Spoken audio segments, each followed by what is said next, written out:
psalm for today is chapter 40, verses 9 through 10. I proclaim your saving acts in the great assembly. I do not seal my lips, Lord, as you know. I do not hide your righteousness in my heart. I speak of your faithfulness and your saving help. I do not conceal your love and your faithfulness from the great assembly. Here ends the psalm.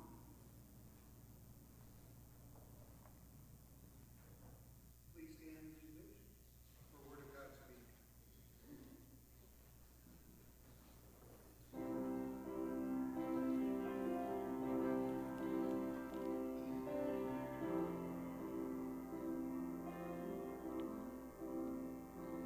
I'm finding myself at a loss for words, and the funny thing is, it's okay.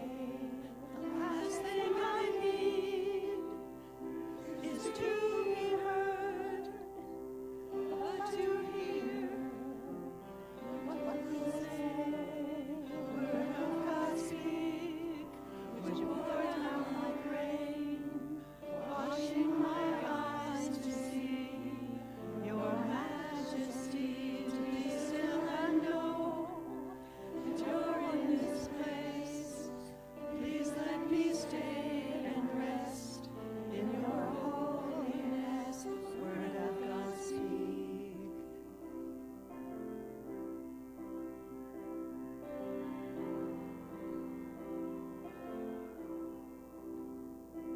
I'm finding myself in the midst of you, beyond the music, beyond the noise.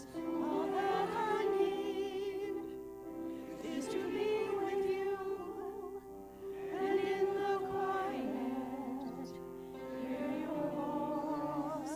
Word of God speak, would you pour down like rain, washing my eyes to see your majesty, to be still and know that you're in this place. Please let me stay and rest in your holiness. Word of God speak, would you pour down like rain, washing my eyes to see your majesty, to be still and know that you're in this place. Please let me stay and rest in your holiness. Finding myself at a loss for words, and the funny thing is, it's okay.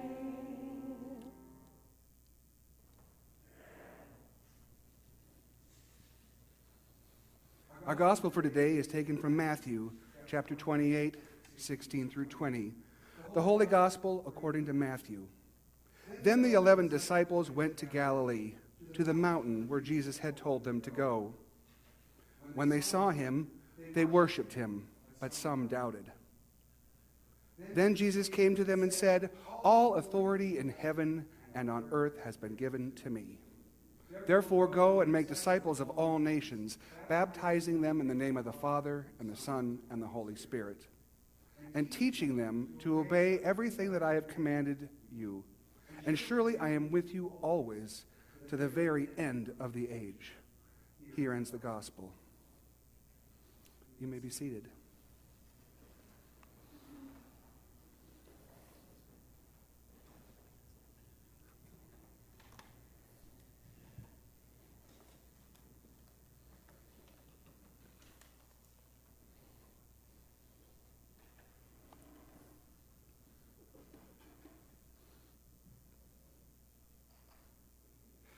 Good morning again.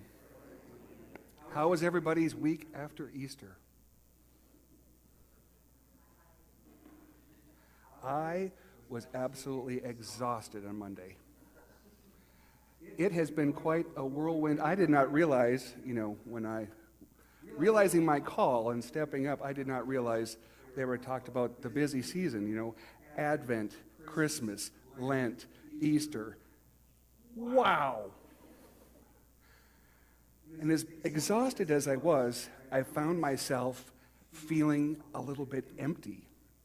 I was like, okay, what's next? I was excited and I had so much fun through the whole Advent and Christmas and Lent and Easter season. And I was like, what's next? What's more? And then Tuesday, Doug texted me, hey, do you want to preach on Sunday? I was like, okay, I get it. There's more. There's more coming. And he couldn't have given, I don't know if, I don't think Doug purposely picked today's lectionary, but wow, what a lectionary to give me to preach on. And I want to get started by taking a look at today's gospel right from the beginning, because it's a short gospel today, but there is a lot packed into it.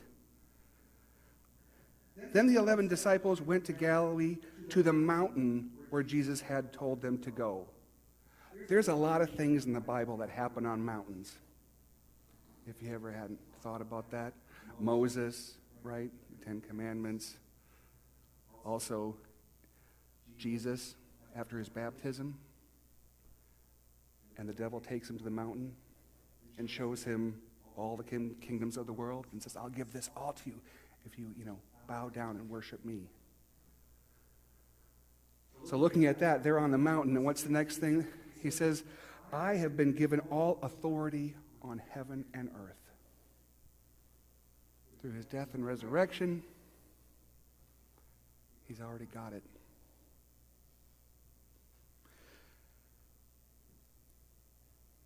And then we get to the main thing. And he tells them, go and make disciples of all nations, baptizing them in the name of the Father and the Son and the Holy Spirit. The Great Commission.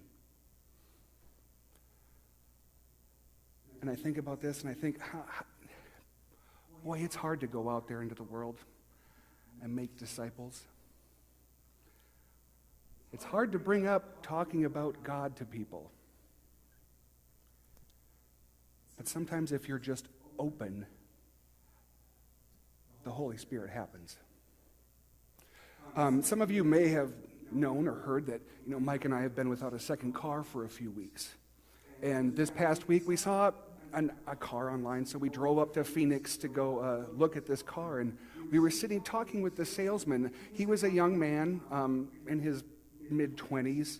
And in talking to him, he was from Iran. And Mike, the natural interviewer, found out from him that his family fled because they were Christian in Iran. And we got to hear the story of how when he was 12, that the authorities were trying to arrest his father for being a Christian.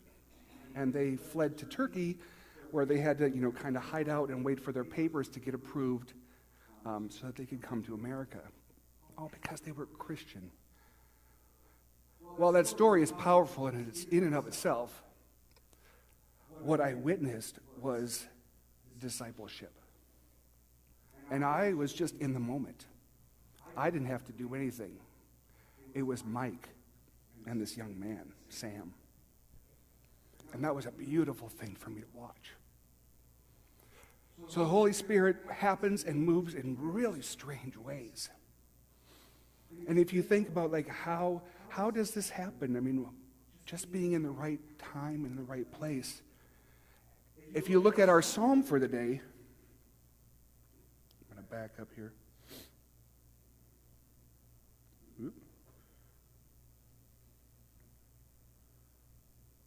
Doug's trying to help me. Thank you, Doug.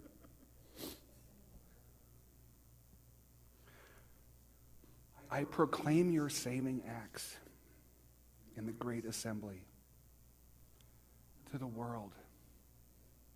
I do not seal my lips. You just open your mouth and the Holy Spirit comes. I do not hide your righteousness in my heart. I speak of your faithfulness and your saving help.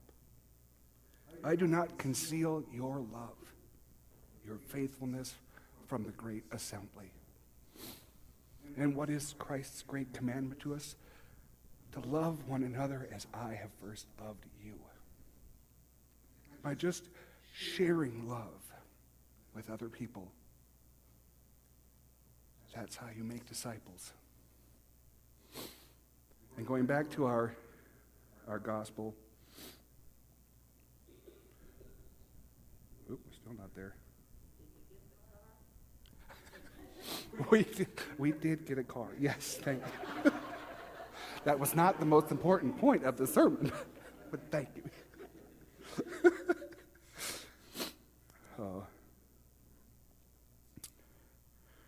And teaching them to obey everything I have commanded to you. I'm stuck on the word teaching in this sentence. You can teach someone to cook a meal in an hour, but you cannot teach someone to cook in an hour. It takes time. Teaching takes time. We do not send people to school, children to school, for a day.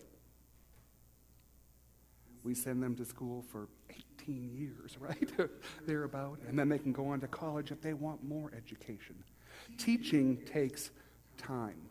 It takes commitment and involvement in someone's life to love them. And finally, we get to the last sentence, which is really so heavy. And surely I am with you always to the very end of the age. God is with us always. This last sentence, it's the last sentence in Matthew, harkens back to the beginning of Matthew. And they when they're talking about Jesus' birth. And they will call him Emmanuel, which means God is with us. And Jesus, after his resurrection, continues that promise. Surely I am with you until the very end of the age. So odd. But he's with us.